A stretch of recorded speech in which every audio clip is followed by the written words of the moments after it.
Faire ce message depuis la Martinique, la Caraïbe. Je voudrais saluer l'initiative du député Jean-Victor Castor de lancer le débat sur la question du foncier en Guyane. Il a eu raison, cela ne concerne pas la Guyane seulement, puisqu'il a invité effectivement les dernières colonies françaises, ça concerne toutes les colonies françaises. Mais au-delà des colonies françaises, ça concerne le monde entier. La question foncière a été, depuis la nuit des temps, l'une des questions posées par tous les peuples pour bâtir leur civilisation. En effet, ces peuples ont bâti leur civilisation autour de 4 éléments primordiaux de la nature, que sont l'eau, l'air, la terre et le soleil.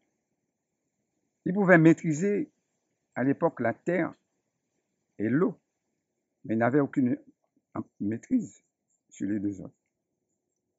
Et aujourd'hui, nous constatons, avec l'évolution des temps, eh bien, cette question foncière revient. Pourquoi? Parce que tous les peuples du monde, de plus en plus, et plus que jamais, eh bien, posent pour leur civilisation la question de la souveraineté. À travers cette question de la souveraineté, eh bien, effectivement, il y a la maîtrise de ce qui est le plus précieux, comme disait Fanon, pour nous, le plus essentiel, c'est-à-dire la terre. La terre qui nous donne le pain et la dignité, pour ne citer que Fanon. Et oui, et oui, et oui, puisque effectivement, nous en parlons à travers ce colloque international. Mais il faut savoir que pour nous, peuples colonisés, il faut obligatoirement lier cette question de la terre, bien sûr à cette question de l'eau, mais effectivement, bien sûr à la question de la souveraineté, mais aussi à une question qui doit nous être chère, cette question de réparation. Si la planète est dans cet état aujourd'hui, si elle a été mise à sac, eh bien, ce sont les Occidentaux, et plus particulièrement la France. La France a été l'un des empires les plus conquérants au monde.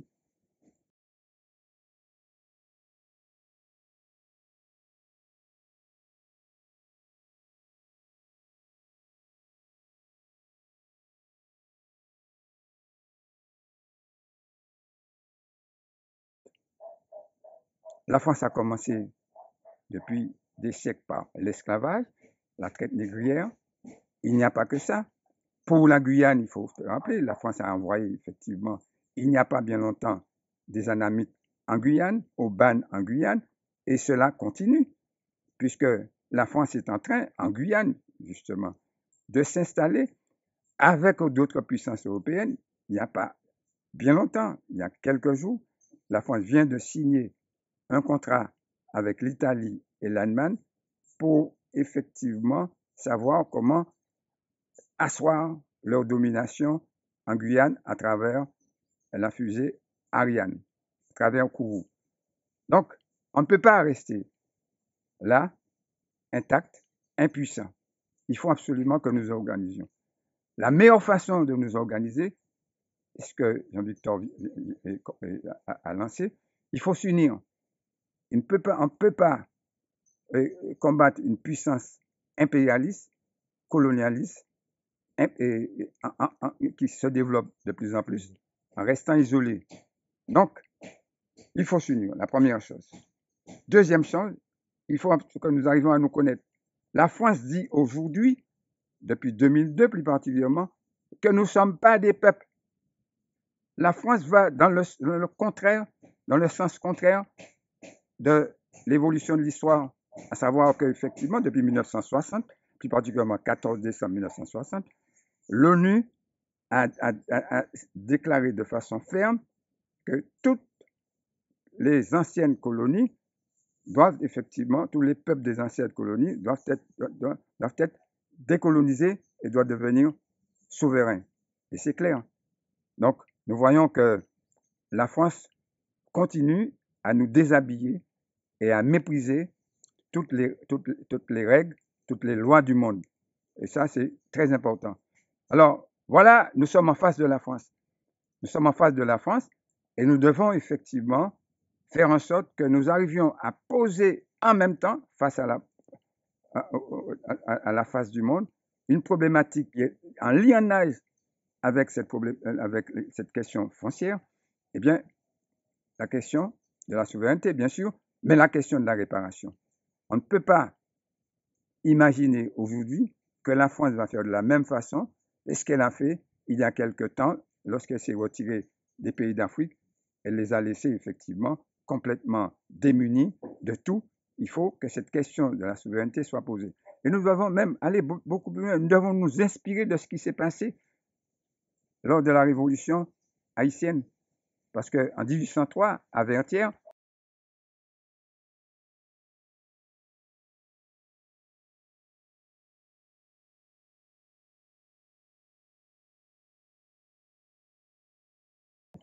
donc aujourd'hui, nous devons comprendre à travers ce débat sur le foncier, eh bien, cette question de souveraineté doit être posée et ne doit pas être négociée. Il faut, et je dirais, pour mettre un petit décor sur le débat, eh bien, peut-on parler de maîtrise du foncier si on ne parle pas de la biodiversité, si on ne parle pas de ce que nous avons de plus précieux en nous.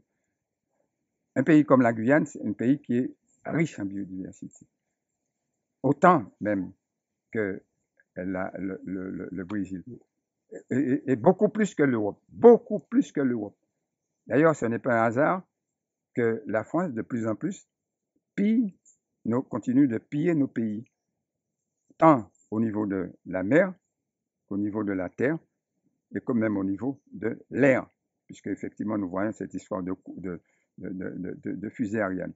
Donc, je crois que nous sommes à un tournant dans notre histoire et nous devons effectivement chercher à rattraper ce que nous avons perdu et qui sera un bien pour l'humanité.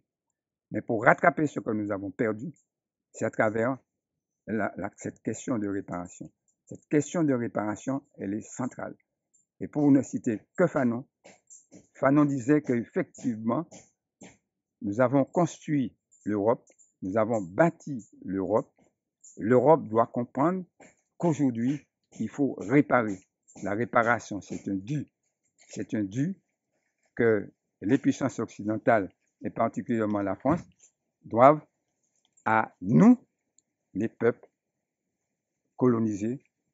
Je crois que c'est très important. Et pour terminer, je voudrais citer, puisqu'il s'agit de la Guyane, une devise d'un responsable des peuples autochtones qui disait « Nous n'héritons pas la terre de nos parents, nous l'empruntons à nos enfants. » Merci.